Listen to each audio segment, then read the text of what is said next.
Welcome back. You're still watching Signature Morning on Signature TV, and we're still on the topic of the US sanction on Nigeria as a country of particular concern, looking at the implications. Now, joining us via Zoom this morning to discuss that is Comrade Usman Anache. He is the national chairman, Grassroots Advocacy for Peace and Good Governance, and is also a member, World Human Rights and Peace Commission of the United Nations. You're very much welcome. Good morning. Good morning. In your view, can you tell us what you think about Nigeria being designated as a country of particular concern, and what that means for us as a country? أعوذ بالله من الشيطان الرجيم بسم الله الرحمن الرحيم.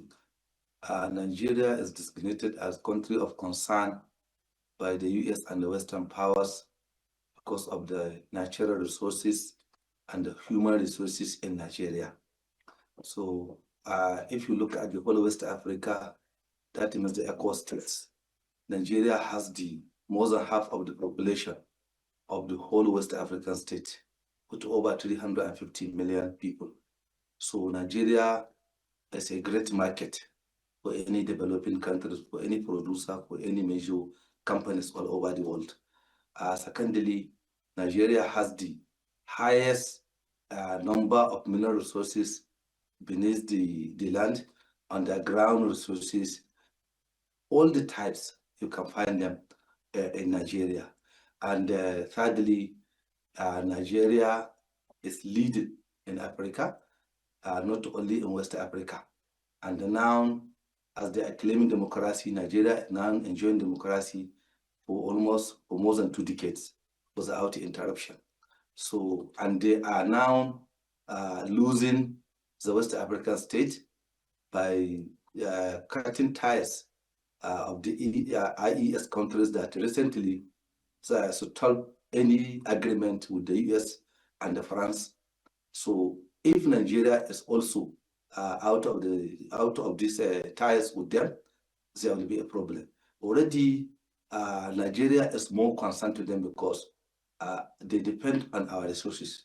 So Nigeria resources is what they use to develop their economies.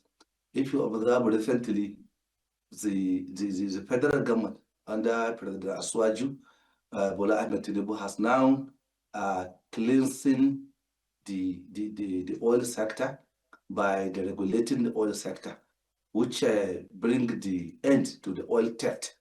So this oil theft is what they usually do to develop their economy with the illegal bunkered crude oil from Nigeria. So now it's no more accessible. Another issue is that we usually refine our product from them. So whenever they are refining our oil for us to send the petrol refined products, so now they are generating employment for their teeming youth, and they are now using our resources and our money to develop our economy.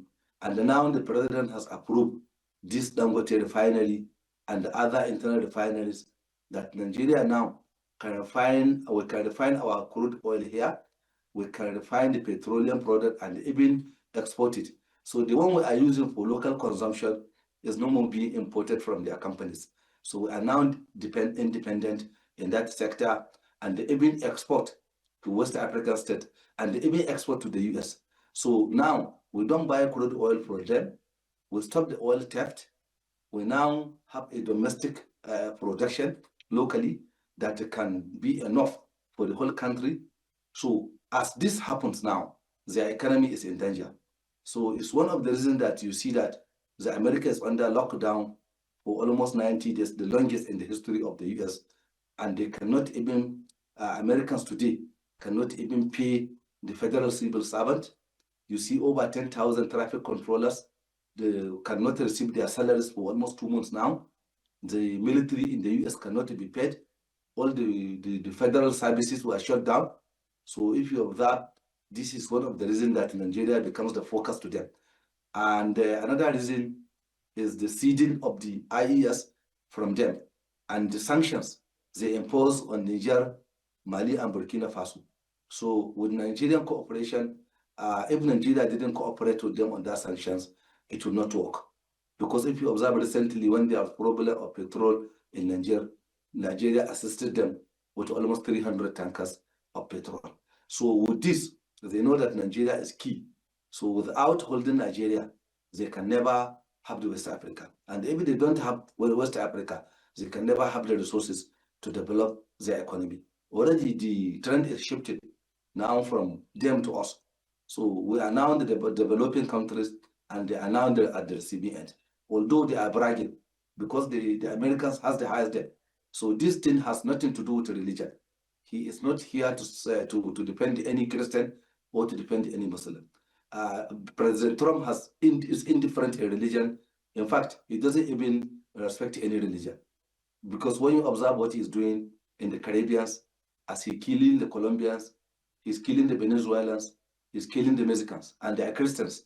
So he's now claiming that genocide is happening in Nigeria. So it's nothing to do with religion. And he is not here to defend any Christian or any Muslim. He doesn't care about religion. All what he's after is purely economical. And when he comes to power, the policies he put, which are very harsh. America is developed by foreigners, and he starts sending these foreigners away. So all the economic activities in America collapse, and it is automatically the collapse of the government in the US. So he is now trying to use the coercion and they use the propaganda and the threat to the countries that he know he can have resources, instead of him to admit of his failure that the America is in danger. He need our assistance. He need our assistance. So he didn't do it. So he come with the threat, and he come with the threat by using religion, because he knows Nigerians will respect our religion so much. So he start using religion to already continue the policy of divide and rule that they imposed on Nigeria since 1960. This is the policies they are using to make sure that we are not united.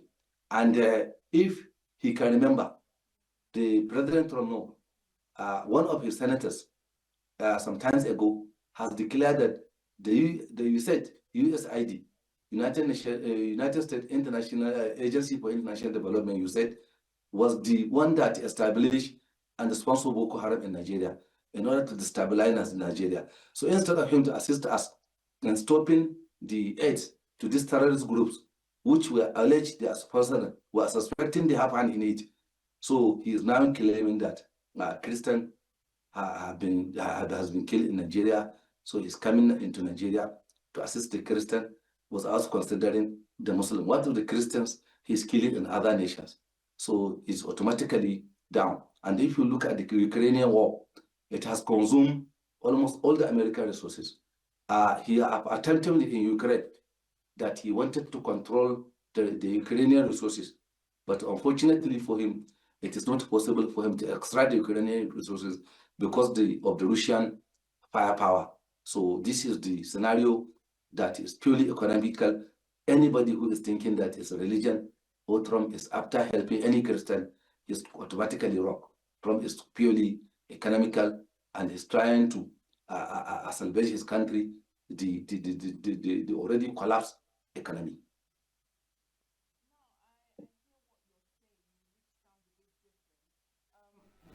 But we know that the United States is a world power. I mean, it's one of the most powerful countries in the world and has access to a plethora of resources from all parts of the world.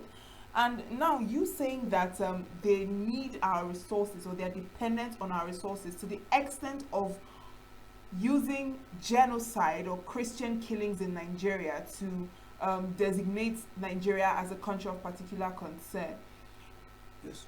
It sounds a bit I don't know. It sounds a bit different, or it sounds a bit not something that is viable as such. So I would like to know, why would they use that as an excuse to come into our country to get our resources when they have access to more than what Nigeria has access to at this point? No, they don't have access to more than what Nigeria has access at this point. Automatically, they can already, before this time, they are the highest indebted nation in the world. They are the highest. And the superpower you are talking of, America, is before. But in recent years, 10 years ago to now, to this time, America is nothing. They have nothing virtually. It is only propaganda. So they have spent their resources and their time and their economy by viewing the world policeman. And they buy themselves a very bad name in every sector they go. Look at what they have assisted Netanyahu to execute in the Palestine. Don't forget, all their economy depends on the petrodollar. It is on the dollar they depend and on the Middle East petrol.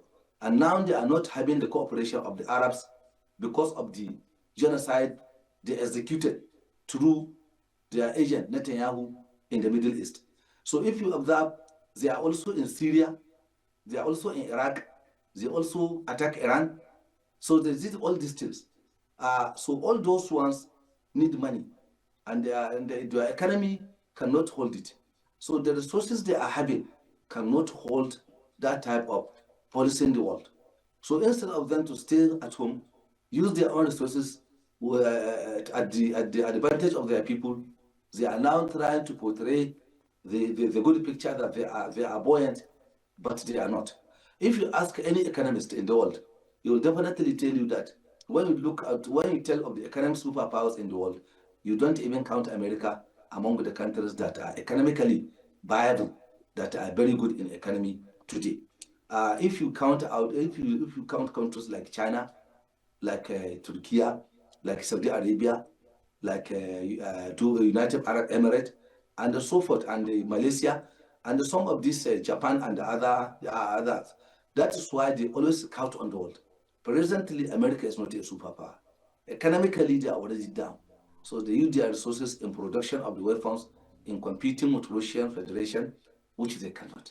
And now they have these mass weapons at their deposit.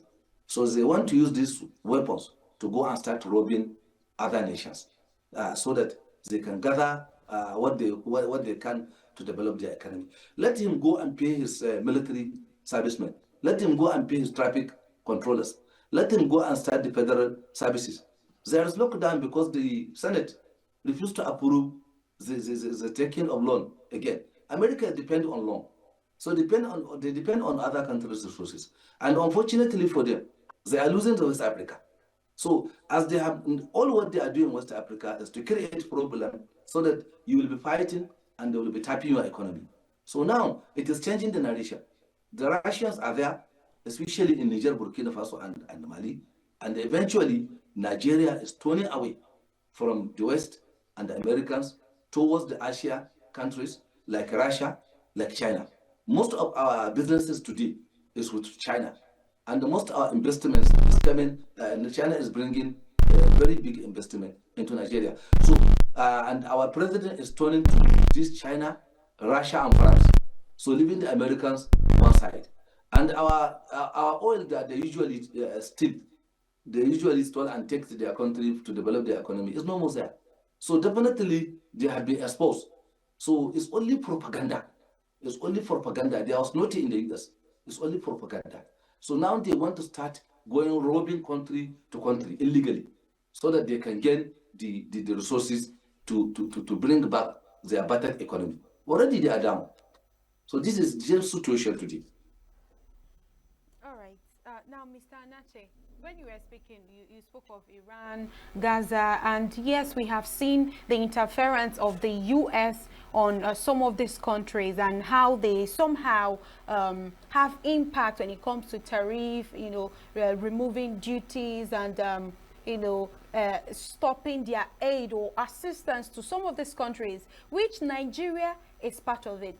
And according to what Trump said, he said that he will seize every assistance that he is giving to Nigeria. And we have seen some of the Nigerian government personnel running helter-skelter, trying to find a strategy to stop what is going on. So are you saying that we do not need Americans and that the threat that Trump gave is an empty threat, that U.S. is the one that needs Nigeria? Because what you said is that we are giving help to them. So what kind of help would you say that Nigeria is giving to the U.S. and why is there an uproar? Why is the world leaders rising and making statements concerning what is going on? You see, the help we are giving to them is making ourselves vulnerable. that they can come to our own sea and take our oil free. So as President Aswaju now regulate the oil sector, dissolve all the corrupt NNPC board and directors and appoint new ones, set target for them, approve the local refineries, that oil theft is what exposed them completely. So it is that our oil that they use to develop their economy. That is number one. The threat they are giving to Nigeria is automatically, as you said, empty threat. It posed nothing. So the government, the government officials that you are seeing, they are not helter-skelter, but they are trying to mediate and make the relationship cordial. But in fact, we don't need anything from the Americans. You see, the problem here is this: Nigeria has a history of peacekeeping and maintaining international relationship, good relationship with any foreign country. So it is not good for any Nigerian official to see that we are having a problem with a foreign country and they keep quiet. No, that is why we see the Mr. President even wanted to explain, wanted to have an audience with Trump to explain to him, not because we need much from America, not because we cannot survive without America. We don't need anything from America, but rather America needs our resources. You understand? So this is the situation. So the mediating of the Nigerian officials is not that because we cannot stay without America. We're already staying without America. And if you talk of the aids they are sending to Nigeria, which aids? Whenever America sends an aid of 10 naira, they must take back 17 naira, leaving only 30. And even this 30, they will again send to consultant to consume the 20. So it is only 10, even if we benefit. And whenever they send an aid to Nigeria, they will send it with another attachment. The attachment is that they have a motive of sending that aid. Look at this, you said. They used to send bag of rice to people under, you said, assistance. But at the other side, under covert operation, they are doing more harm than the good. We are seeing the rice, but they are killing us. So this is the issue. They foil all these insurgencies. They foil it. So they sponsor it, or they carry it and do it. So now they want to go and do it themselves because it is now a great danger to them. And automatically they are collapsing. And they have put all their investment in the production of weapons. And now they cannot eat those weapons. And even if they are selling those weapons, people are not buying from them. Let me give you an example. There was time we buy military equipment for America. For example, these Tucanos aeroplanes. But they attach a condition that we cannot use them to fight the insurgency unless and until our insurgents were declared as terrorists. So America has even different killers that these are terrorists, these are not terrorists, even though they all kill. But they insist we should not use the weapons we buy from them on those bandits until they were declared as terrorists. That is why when President Aswaji came in, what he did first that impressed us at the grassroots is making the court to declare those people as terrorists so that we can make use of those weapons. So assuming now we didn't do it, now the weapons will be idle, and they are the one suspected to be arming this group because we don't manufacture the weapons we have seen with these bandits. So we don't manufacture it, and these bandits, majority of them are not Nigerians, and they kill the Muslims more than the Christians. But because they have another motive, they have another intention of doing another havoc, of creating chaos in the country, creating disaffection, creating immunity of already united people, that they have seen that all these killings that are imposed, the Christian and the Muslim are living together and they understand the scenario. So now they want to claim that they are coming to defend the Muslim. This is not directly a threat to Nigeria, but they want to see who will talk after they have put the threat. Will China say something? Will Russians say something? Should we have another defense? So this is what they are trying to do. And definitely, let me tell you, glaringly, let me tell the whole world, if America comes to Nigeria for any reason on military intervention, that is the end of America. Believe me. Inshallah, that is the end of America. Beyond all these killings, now we know that those that are being killed, they are Nigerians, whether they are Christians, they are Muslims, atheists, or traditionalists, they are Nigerians. Do you think that yes, Nigeria has actually given the international bodies a cause for us to be a country of particular concern? And what do you think Nigeria should do, or what are we doing to remove this attention from us? Yes, what we do to remove this attention, I mean, you see, although most of this problem you see were not created by the Nigerian government, even though there are so many issues attached to it, we have unpatriotic Nigerians who sometimes go to the US and complain that Christians are being killed, but they have never said the truth that also Muslims are being killed. So those who are now portraying the country in bad image must be punished by this government. They must be brought to book. There are some certain people who I think goes to that US to start scouting for support. You see, the problem, and the government has to come and sanitize the religion sector. Both Muslims and the Christians were having problem. So in the Muslim sector, you discover that some people started preaching on their own way, not on the religious way. The same thing on Christian side. They will start preaching on their own way, not on the way the Bible made it. And if you observe, some people are trying to make a religion as a business affair, which is not. So the Nigerian government, to stop this international attention and stop all this crisis, has to come in and intervene in the religious affairs of this country. These clergymen of both Muslim and Christians must be checked by the authorities. So you see, somebody will just go and start telling you something which is not in the book, which is not in any of the holy books. So some of them try to make religion as a business center. You understand? They will come and register a association, claiming that association, provided if, for example, if you are Muslim, if you are not part of the association, so you are not a good Muslim. And in Christianity, you will see that some of them, if you are not follow their sect, you are not a good Christian. So all those things need to be stopped. The religion needs to be monitored, seriously monitored in this country. People should not be allowed just to preach anything anyhow.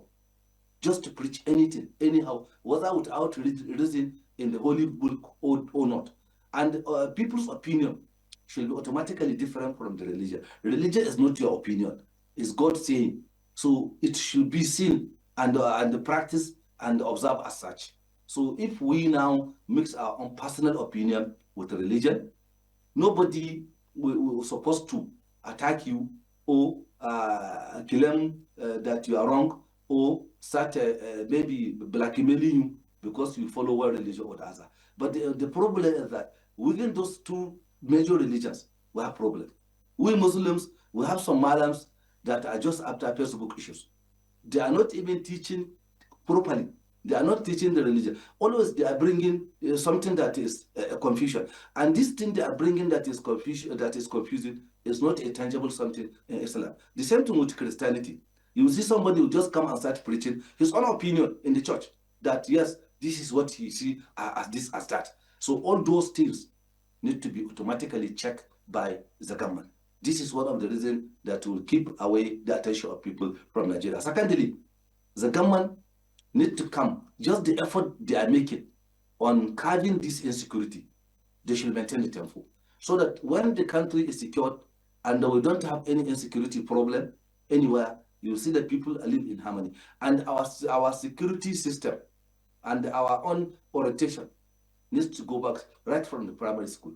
So Nigerians, sometimes they look themselves only on their own selfish interests. So these are some of the issues that are supposed to be, and those who are gambling the religion for money should be checked.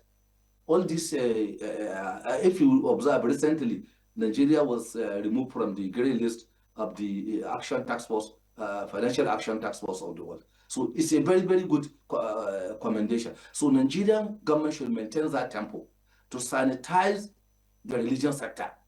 No, they will complain quite okay. We Muslims will complain, the Christian will complain. But despite the complaint, let us do the right thing. Provided the government want to sanitize this religion area, that is okay. No matter what the criticism, the government should come and sanitize the religion sector. It's very, very important.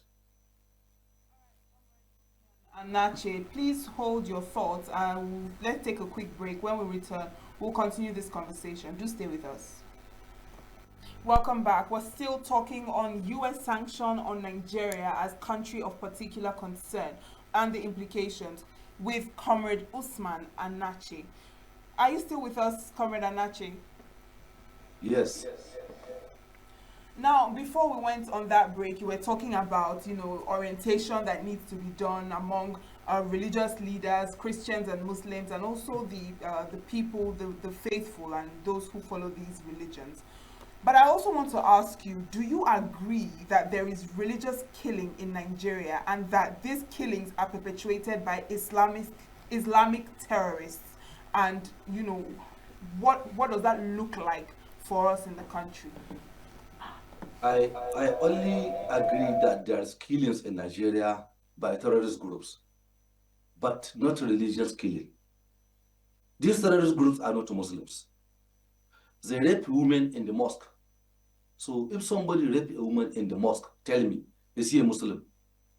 So they kill people in the mosque. They burn people in the mosque. They kill people in the church.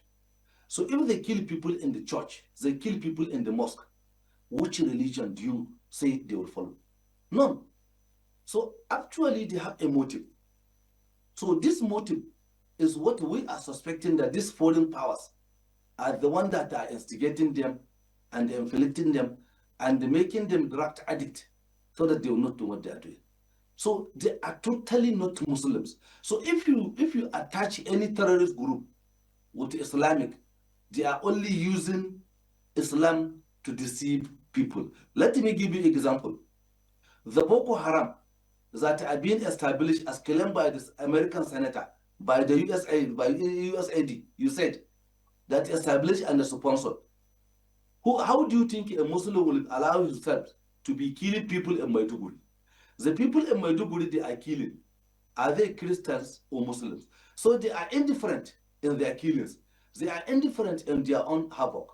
But they carry religious flag to deceive people from believing that they are fighting for some religion side, so that the other religion will be annoyed and the tension will be so high. So alhamdulillah, most of the Nigerians, both Muslim and Christians, understand this. That is why you see that the sins are brought to a minimum at least level.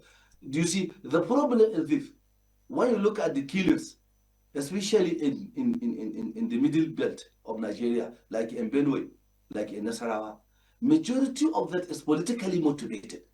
But sometimes they will mix it with religion. If you observe here in Kebbi State, we have these people, these Lakura that are affecting us. They are not even Nigerians. You understand? They are not even Nigerians. And they are killing everybody. And the areas they are doing the havoc is mainly Muslim areas. And they are killing the Muslims. So why this was not mentioned? So I will only agree that there is terrorism in Nigeria, just like in any other part of the world or any part of the country, but I don't agree that there are religious killing in Nigeria, whether Christian killing or Muslim killing. The killing is indifferent.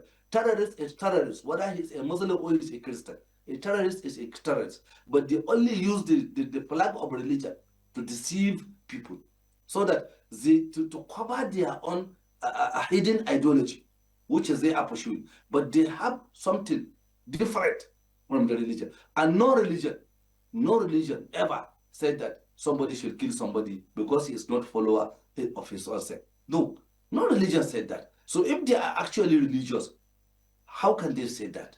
How can they kill if they are actually religious? So automatically, I don't agree that there's religious killings, but I agree there's killings of Nigerians. There have been reports over the years from Amnesty International, from Inter-Society of Christian genocide, Christian killings of thousands in Nigeria. And some of these reports are coming from Christians, and some of them go to the US Congress to make their complaints, and it is just Christians. Why is it that Muslims are not agitating or, making an alarm that they too are being killed? Yes, you see, this is where the problem is. So instead of the Muslims leaders to come out and bring their own figure of the Muslims that are killed, they are not bringing the figures. What happening in Zamfara, Katsina, Southern Sokoto? So no figures in Niger states, all those places, they are not bringing their figures out of how many people were killed, how many people were kidnapped. But they will bring the figures of Benue, they will bring the figures of Nasarawa, they will bring the figures of Plateau. So it is the concern. Actually, I must appreciate the Christian side for being more concerned with their people. I'm not saying that Muslims, but they should be more concerned with their people also. So if somebody is concerned with his own people, it's not a problem. So if, like for example, now, if, as I'm Muslim, I'm more concerned with Muslims, it's not a problem. But for them to go and claim that it's only the Christian, that's where the problem started. You cannot claim. Just name that your people has been killed.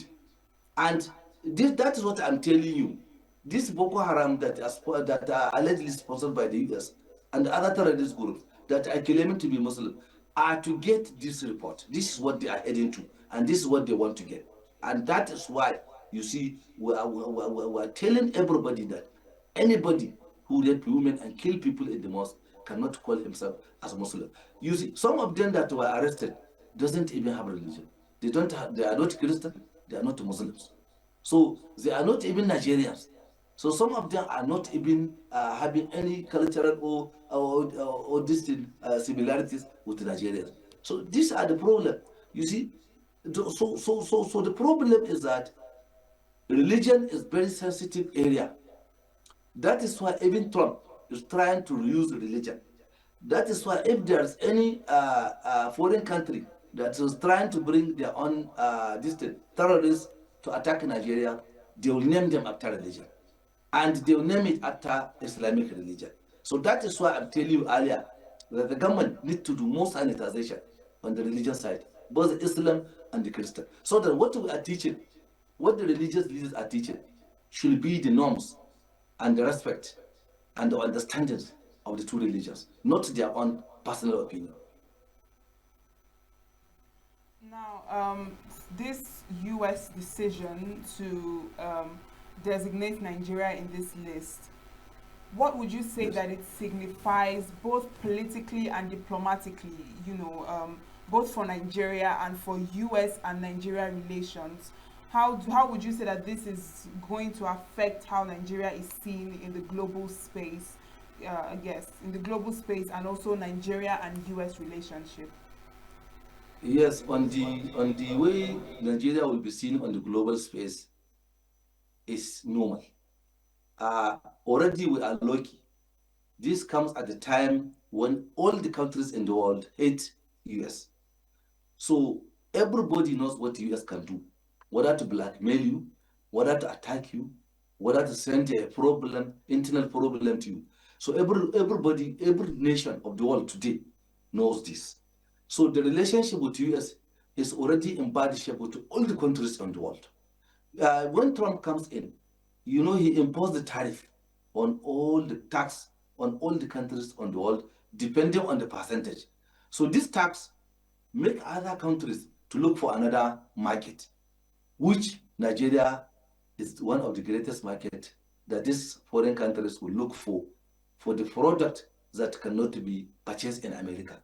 So if Nigeria becomes the main market for Chinese, Russians, and other countries' goods, as America imposed a tax, so the tax he imposed will not work on those countries. So that is why Nigeria is a main target to this man. And don't forget, Nigeria again joined the League of Nations by joining BRICS, not only as observer, but as a permanent member. And Nigeria currency are now listed in this BRICS nation. That another block of economic cooperation. So these BRICS are now planning to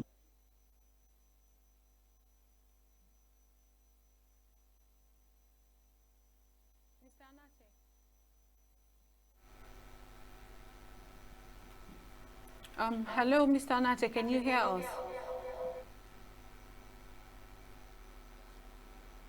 Well, it seems there is a network glitch over there, but you see, what do you think from what Mr. Osman Anache has said so far? Well, he has said quite a number of things, most of them totally unexpected and different from what we've heard, in our conversation so far. I mean, saying that America, the United States, is dependent on our resources, and it will not turn out well for them if they pull through with the threats to cut the aids and also their military intervention. So yeah, it's should I say it's refreshing to hear a different perspective, but at the same time, I just wonder, if it's a far reach saying that Nigeria can go at par with the United States, a country that's one of the most powerful countries in the world and has a lot more, resources than, we have access to currently. Right. I think one of the guests that we had this morning was saying that if United States carries out their threats in Nigeria and on Nigeria, that we might not stand a chance. Exactly. It will not look good. So this particular perspective from Mr. Anache is quite different. And another thing that I wanted him to talk about was the Muslim-Christian affront. Why is it that the Christians are the only one going to U.S. Congress, talking to civil society, United Nations, that we need help, right? Why is it just one part?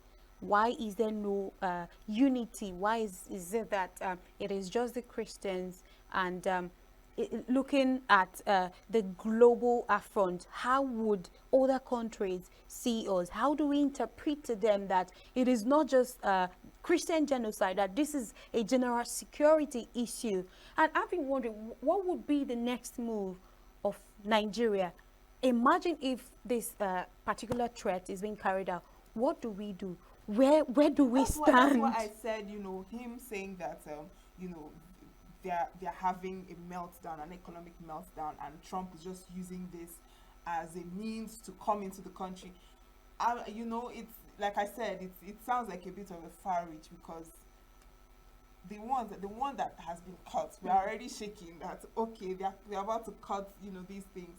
When they now carry out with the threat, I wonder how it's going to look like.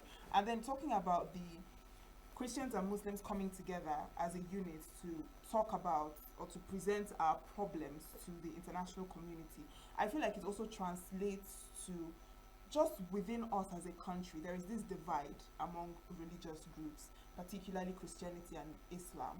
So we find that I think that is also one of the reasons why it seems like we don't have that united front, and it's just one part of the religious demographic that is talking about these issues and complaining. And there is also this bias, because most Christians also believe that these terrors are being perpetrated by people of the other religions. Right. So, there is just this demarcation. Right. I think one thing he said that I quite found fascinating was that he said that our opinion differs from our religion. So no matter where you come from, your opinion should stand, and then Nigeria should have like an orientation for all our religious groups. Yes, but right. Comrade Usman Anache is back on the line. Thank you so much for staying with us. You can please continue with your line of thought just before we lost you for a moment there. Yes, and you see, this joining BRICS is now what will bring additional problems to the US. So already everything has been taken care of. So Nigeria is very concerned to them. So as I said earlier, when we are now the largest population, almost the heads of Africa, especially the West Africa, and they have seen we have a vision leader that is trying to renew the hope of the Nigerians to unite the nation, to unite the people, to make Nigeria work again, to bring everything that the Nigerians, even what we are agitating for a long time, has happened in this government. The reorientation and reformulating of our own curriculum, educational curriculum. If you observe recently, this mathematics, English, wala is now being taken care of by the federal government. And you have seen the new curriculums that are coming to input more subjects that are more important for the development in Nigeria, not like in the 1960 curriculum, which we are observing up to today. So our orientation must start from the primary school. You see, this internet and other connection is a development, but it will change the mindset of our young men. Before they grow up, they are already on different dimension. That is why you see people now, they don't even visit churches, they don't even visit the mosque and see the religious clergy to go and take religious education. They only hang on their own handphones. So what about the garbage that was sent on the internet from anybody, whether it is true or not true? People start to believe it. And the orientation of Nigerians also on the separate of bad news. You will see now somebody is falling in a pond of water. Instead of you to start helping him out, but you start snapping him and sending it on the WhatsApp for other people to see, so that you have subscribers, and those subscribers will make you full of this thing. So it's too distant, it's too big, it's too cumbersome that we have to start gradually. Now, Mr. That is Nache, why. Mr. Nache, it now is obvious that Nigeria, let's say the Muslims and the Christians are not presenting a united front, like you said now. But how do we actually achieve that united front, since you said that it is not just Christian genocide, it is general? And how do we convince the global nations that have agreed that we are a country of particular concern? How do we convince them or take their attention away? What do you suggest? I suggest we should be more united. So this threat should be a significant step in coming together of Nigerians to be more united and speak with common voice and come together. For example, any division, whether it is Arewa Consultative, whether it is the Afenifere, whether they are ESEN, IPOP, all these organizations should be dismantled. People should come together and see themselves as Nigerians, irrespective of the region, irrespective of tribe, irrespective of religion. It's not my fault to be a Hausaman. It's not my fault to be born in Kebbi. So it's not your fault to be Igbo or Yoruba or any tribe. It's not your fault to be born in East or West or South. So that is what God made it. So if you attack me or you blame me or you accuse me because I'm Hausa, you are wasting your time, because that's how God made it. So understanding these differences and understanding this divine intervention which God has made to make us understand each other and the united should not be a forum of division. So all those associations should be abolished. If any association is not carrying all Nigerian along, Nigerian government should dismantle it immediately. So even the Arewa Consultative Forum that is representing the North, I don't support that. Let the Arewa Consultative be Nigerian Consultative Forum. Let them include the Easterners, the Westerners, and everybody. If the IPOP now can come and say, yes, they are independent people of Biafra, no, they should be independent people of Nigeria. That B should be removed to N. So all those things, I find very just agitating for only Yoruba, no. Let it compose the whole nation. So this colonial ideology that was left to us is now what Trump is using to divide us, using religion, Christian and Muslim Christian genocide. So it is our own making that give room for that. Apart from those clergymen that go and complain to the US, we also, the Nigerians, give room for that. How do we give room? We always make associations or our own forums based on our own religion or based on our own ethnicity or based on our own region. So if we are making a formation of associations based on regional bias, we are now giving the foreigners the room to come and empower the other side against the other side. That is why you are always hearing that, let's divide the country. Let's divide. Okay, assuming we divide the country, where are we going? Are we living where we are? We must stay where we are, even if we divide the country. This division is only an imaginary line created by these colonial masters. And this is the legacy, the bad legacy they left for us of divide and rule. And that is how the Europeans control this country when they are here. So we just have to abolish it. We just have to stop it. Like, for example, now, we encourage it, even into our own political arena, that if president comes from the north, the vice president must come from the south. Why? This is not democracy. You understand? That if the president comes from the south, the vice president must come from the north. Mr. Anache. Yes. Thank you very much. I think this is a case that Nigeria and its citizens will have to put hands together to solve. We want to extend our gratitude to you for joining us in our morning show. Thank you. Thank you very much. Thank you. Thank you for joining us. Your time is up. And it's always a pleasure to have you join us on Signature Morning here on Signature TV. Remember, you can always be a part of our conversations by constantly watching us and also following our social media platforms and engaging in the discussions that we have there. I am Uchenna Chimbi Oluoha. And I am Lilian Wali. Up next is Global News on Signature TV.